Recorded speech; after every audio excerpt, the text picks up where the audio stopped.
Hey there, gang. It's Mr. Cassidy and Mr. Bones with another science vid, broadcasting from the closet here at school.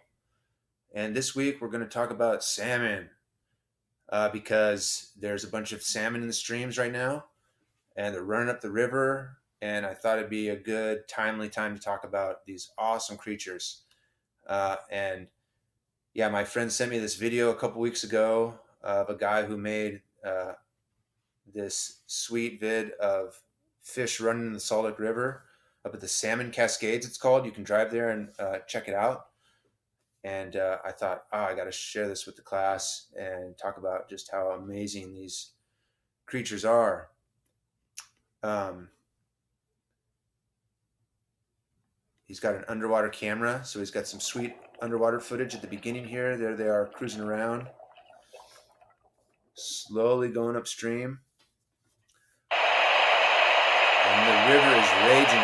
We got a bunch of rain a couple weeks ago, and the rivers got really big, and that's what the salmon like. They start to come up the rivers from the ocean because there's more water in the stream, and it's easier to jump up these cascades because there's not all these rocks poking out everywhere. And there they go, just flying upstream. That guy made it. Ooh, looks like they're all gonna make it. Oh, maybe not that one on the left. Yes. Wow. Yeah, I mean, it's just wild watching these things. It's really cool to see it in real life because it happens really fast. These things just like, fly out of the water. Look at them go. Oh, not going to make it.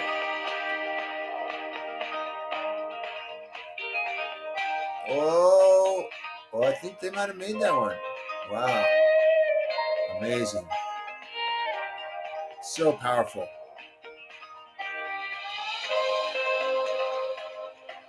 Okay. I could watch that all day. Well, let's get back to the facts. Okay, we got 5 species of salmon in the Pacific Ocean. We got the Chinook. They're the biggest. They call them king salmon. They got chum. They call them dog salmon sometimes. Chum. Coho, like the ferry that goes across Canada. They call them silver salmon. And then down here in the bottom right, pink salmon or humpback salmon. They got that big hump behind their eye. And then sockeye, they also got kind of a hump there too. And sockeye are cool. They don't breed in rivers. They breed in lakes. And so that makes them kind of different. But yeah, that's our 5 species of salmon right there. And here's the salmon cycle. We're going to start here with the spawners, with these adult fish that are laying eggs in the stream. And then we're going to follow the cycle all the way back to the spawners at the end of the presentation. But first, we got to start with these fish laying eggs. And they're swimming up these streams, sometimes 2,000 miles without a single meal. These fish stop eating once they enter into the rivers. And so just to give you an idea of how long that is and hard that journey is, it'd be like you walking down to Mexico, walking back, that's about 2,000 miles, without even getting a taco once you reach the Mexican border. No food.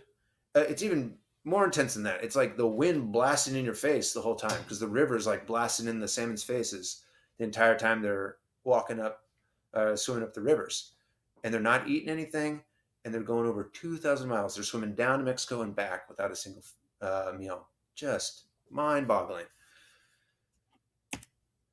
And here's the longest journey in the world for a Pacific salmon. They enter into the river there in western Alaska, all the way through Alaska, down into Canada, the Yukon Territory, all the way into British Columbia, over 2,000 miles without a single bite to eat. And then in Washington State, they used to swim this huge journey up the Columbia, that river you cross when you're going into Oregon, or if you're going in eastern Washington, you cross it a couple times. They used to swim 1,200 miles, 1,200 miles, but they swim a little bit less than that because now there's a giant dam here west of Spokane called the Grand Coulee Dam, so they can't access those last few hundred miles. But still, some amazing journeys happening in our state too.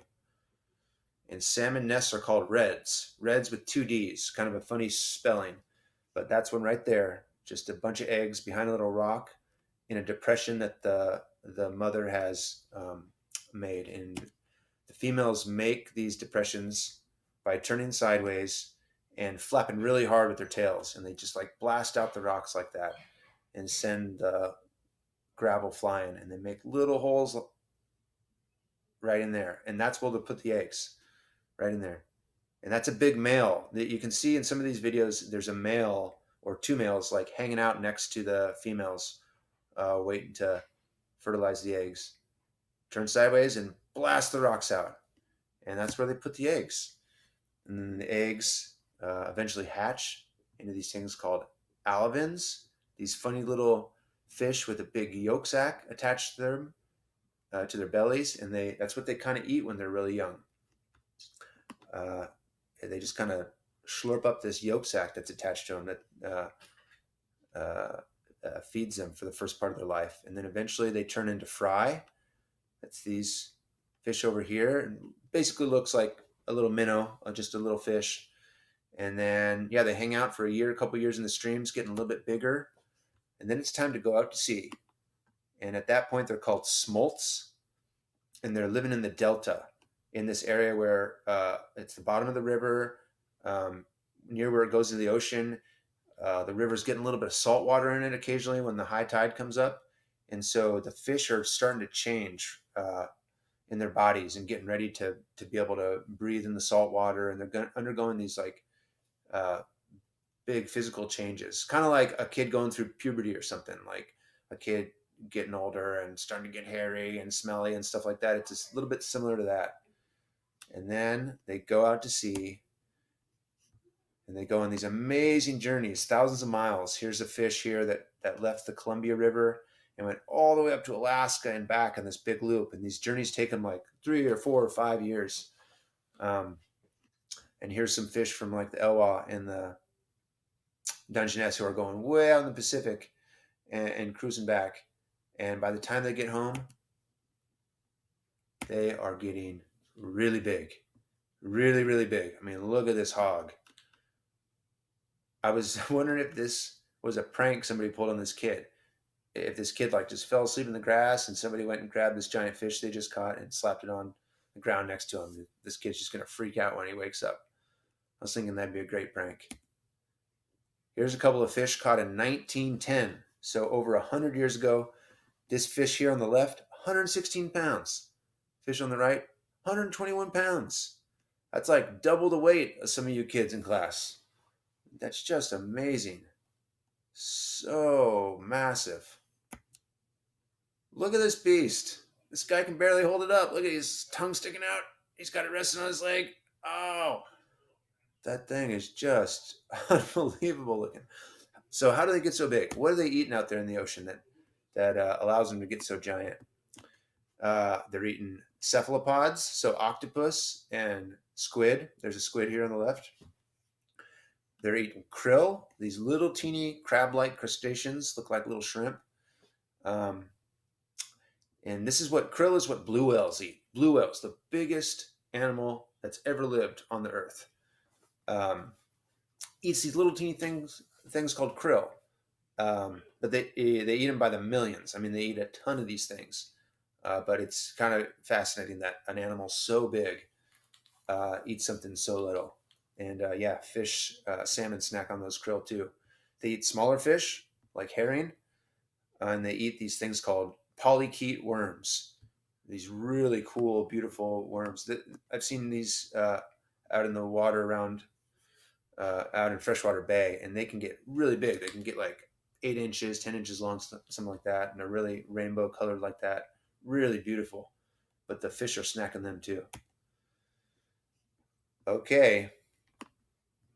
But while they're out at sea, salmon get eaten by all these different critters. They provide food for orcas, which this is cool. Orcas are called wolves of the sea.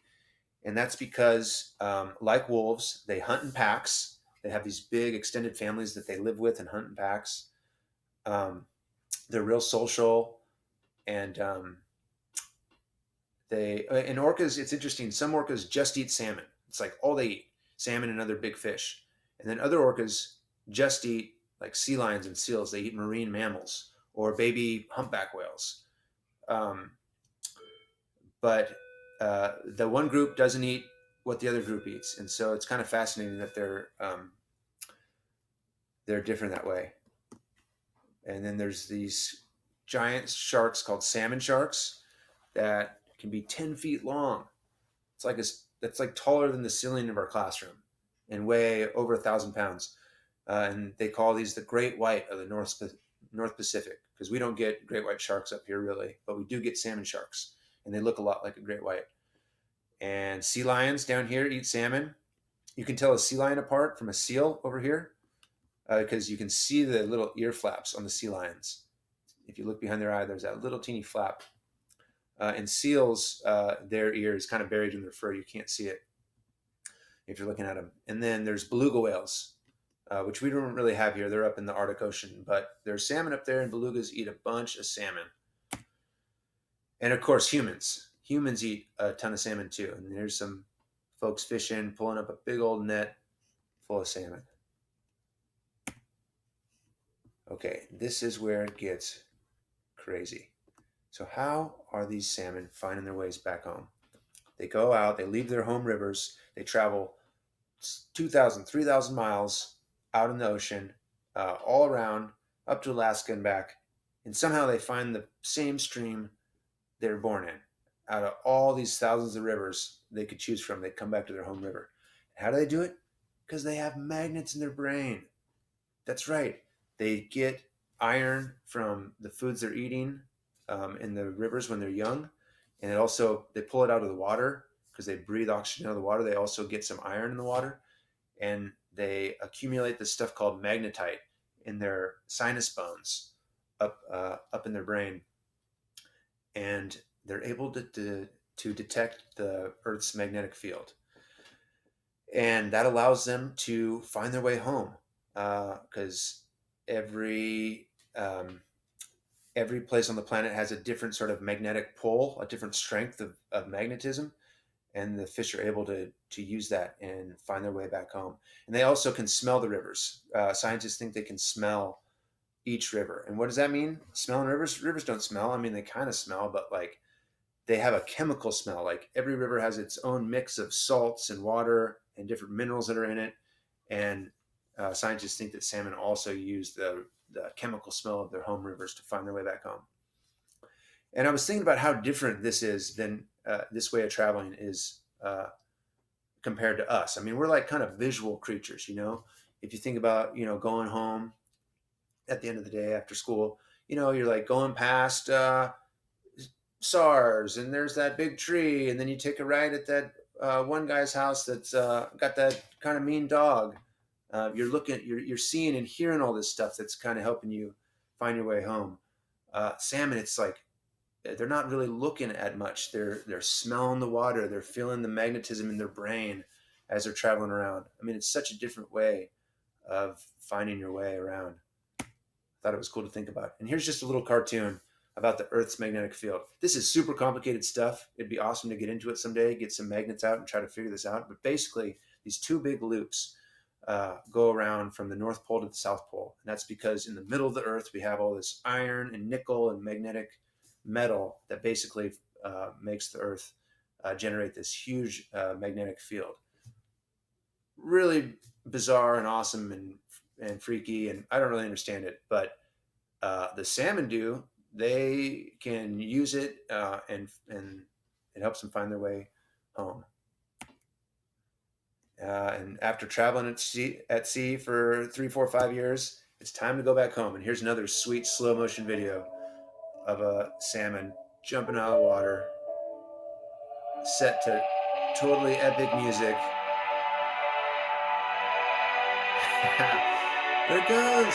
It's airborne. Mr. Bones, check that out. Whoa, yeah.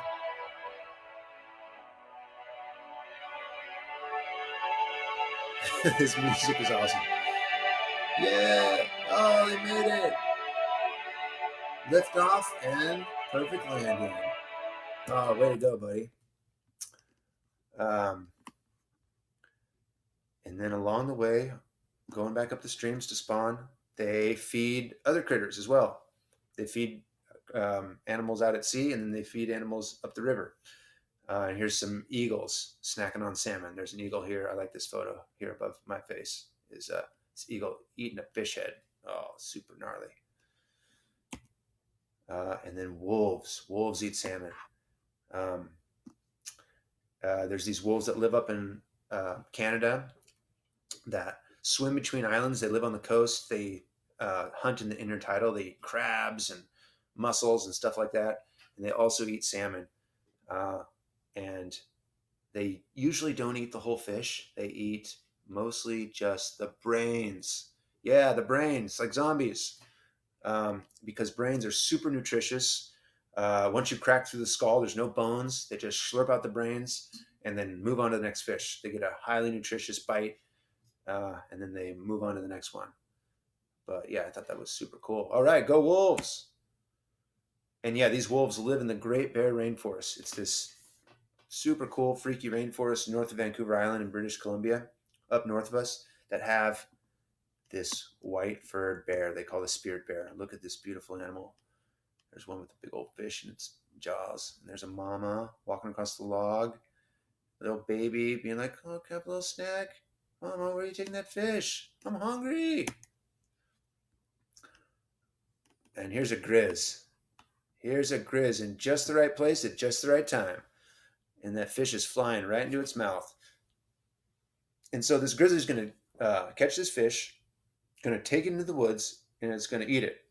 But it's not going to eat all of it. You know, there's going to be some leftovers. There's going to be some little bits of flesh that it doesn't get to, and the bones, and maybe the parts of it that it doesn't really like to eat so much.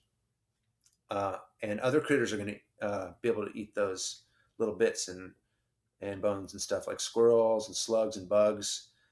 And whatever those critters don't eat, the fish parts will decompose and feed the trees. That's right.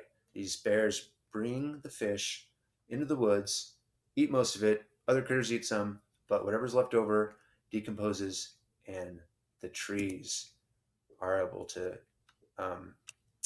eat it, essentially. Like if you were to sample, researchers have sampled these some of the trees around here, like along rivers and stuff, and they actually have marine nutrients in them.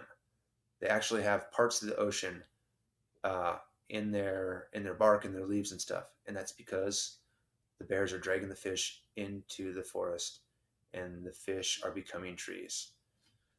I just think that's the coolest concept. But of course, not all fish get caught by bears or eaten by eagles. Some make it, and um, they spawn. They lay their eggs, and that's what starts the whole cycle over again. There's these little alevins hatching with their little yolk sac. You remember that picture? And the whole circle of life starts over again, and it just keeps on going. And that's it. Thanks so much, wolves.